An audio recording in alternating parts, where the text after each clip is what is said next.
including government media houses, has reported a haste at Bank of Uganda. Some reports have indicated $17 million, that's about 62 billion shillings. Others have indicated $13 million, that's about 48 billion shillings. And some narratives are there was a hacking by some people in South Asia, and this money was swiped to accounts in Asia. Other reports indicate it was an inside job of Bank of Uganda.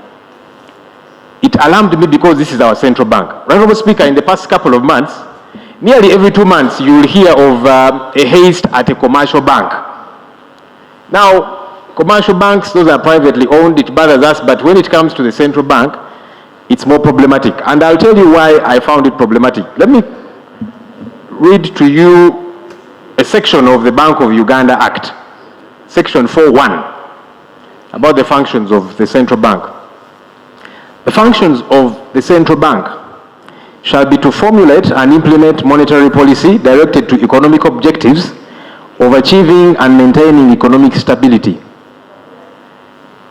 That's how serious the role of Bank of Uganda is, locally and internationally. I've seen even international media houses report about this, and that does affect us in every sense. I thought government through the Ministry of Finance should help us understand, because you supervise the operations of Bank of Uganda to an extent. Yes, it's autonomous, but you're the overseers. It's important that we know what exactly is happening at our central bank. If monies are being siphoned, whether it be by hackers, whether it be by staff of Bank of Uganda, it should worry all of us. Honorable Law. Yes, Right Honorable Speaker. Could you help us find out where was it? In the New Vision, in the Daily Monitor. You have it in the Monitor. And they have been reporting about this almost on a daily basis, giving an update. So government should not continue to be quiet about this matter. We want to know what exactly is happening. Through you, Right Honorable Speaker. If you have the New Vision, please help us. That reported about this haste, and there are several others that I can avail to the Minister of Finance. But for now, I'll lay this one. Yes. On table. Thank you. Minister. Speaker, Right Honorable Speaker, I am alive to what several media houses have been reporting. I wish to state that it is true our accounts were hacked into, but not to the extent of what is being reported. When this happened, we instituted an audit and at the same time an investigation. The Auditor General is doing the audit, and CID at the same time is doing an investigation. Madam Speaker, to avoid misrepresentation of facts, I wish to seek indulgence of this House that we be patient when the audit is finalized, which is now at the tail end, and also CID finalizes his investigation. I come to this house and report. Otherwise, as of now, any matter I disclose on this issue will risk misrepresentation of facts. I thank you. Honorable members, honorable members, honorable members,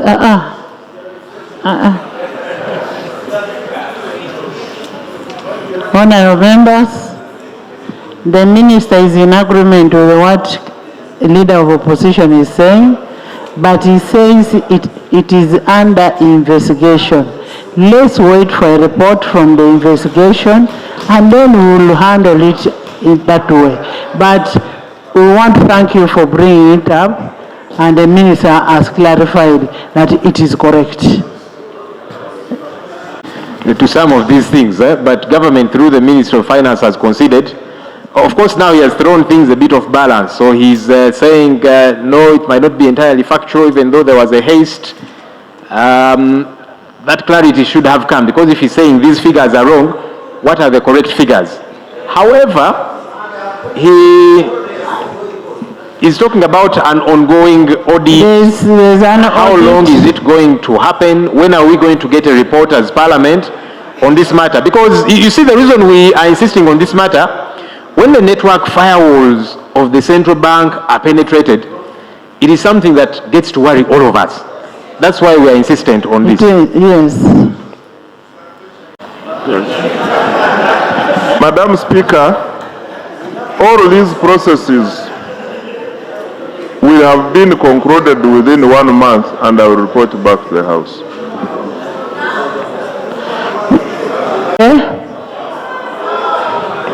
Honorable members, there are two institutions that are investigating this issue. There is the Auditor General that is going to get, and then we also have CID, we have police, they are also investigating. So we cannot discuss what is being investigated already. It is good we have the information. In 1 month's time, when we come back, we shall be able to ask the minister to give us a feedback. Next item. Issues of monies are issues of security. You don't discuss it just anyhowly. Don't discuss it anyhowly. Thank you, Honourable Speaker, for your guidance. 1 month, there is no continuous hacking happening, because all those are matters that are of concern to us, because the month might elapse and then we hear this. Because nearly on a monthly basis, Honourable Speaker, and I believe you're a consumer of intelligence information. No, it has. Commercial banks have been hacked very regularly. So there must be something that is convoluted that we need to have a good understanding of, because it's even the commercial banks, they host monies belonging to the Ugandan citizens. So can we have your report now that you brought that very important information, and it has been handled? LoP, my supervisor, Then will allow me. you come in front. Why do you think? I sought permission to sit here. Okay. Madam Speaker,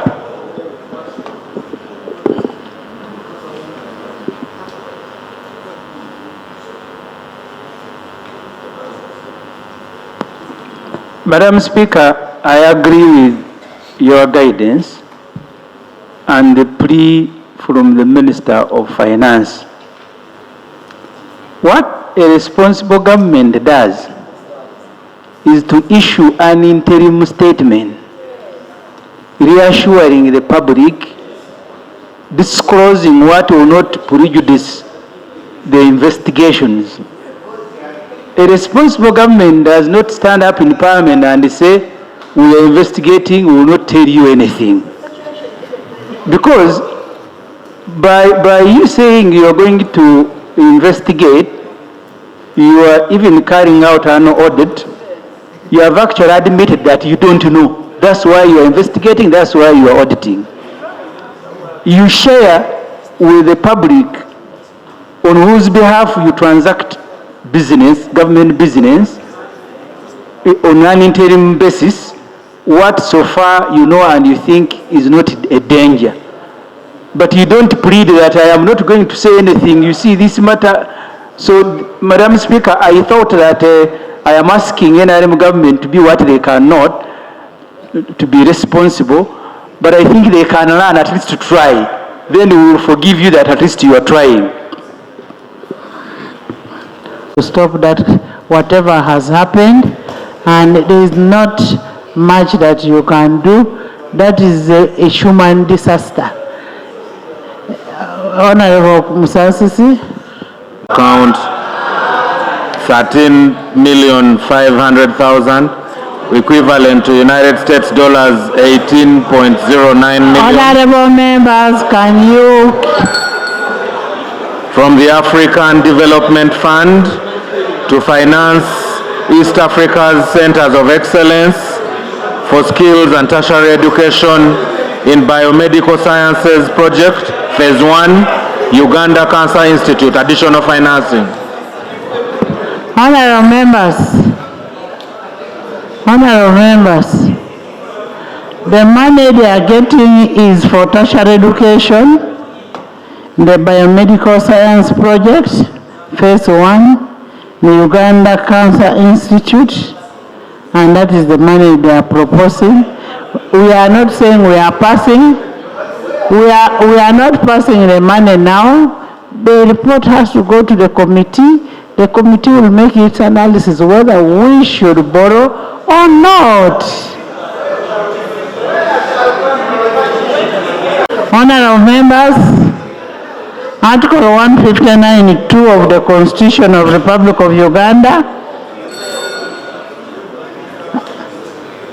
requires that when borrowing is done, there should be an approval of Parliament, and that is in pursuant to Section 36, Section 39 of the Public Finance Management Act 2015, and Rule 159(1) of the Rules of Procedure. I now invite the Minister of Finance, Planning and Economic Development to table a loan request. Madam Speaker, pursuant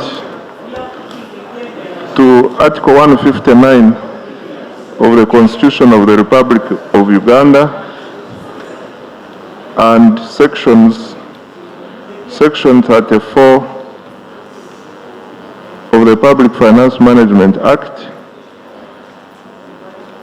and pursuant to all the applicable rules of procedure of Parliament, I beg to lay a proposal to borrow up to units of account 13,500,000 and equivalent of United States dollars 18.09 million from the African Development Fund to finance East Africa's Centers of Excellence for Skills and Tertiary Education in the Biomedical Sciences Project Phase 1, Uganda Cancer Institute, additional financing. I beg to lay, Right Honorable Speaker. Please lay.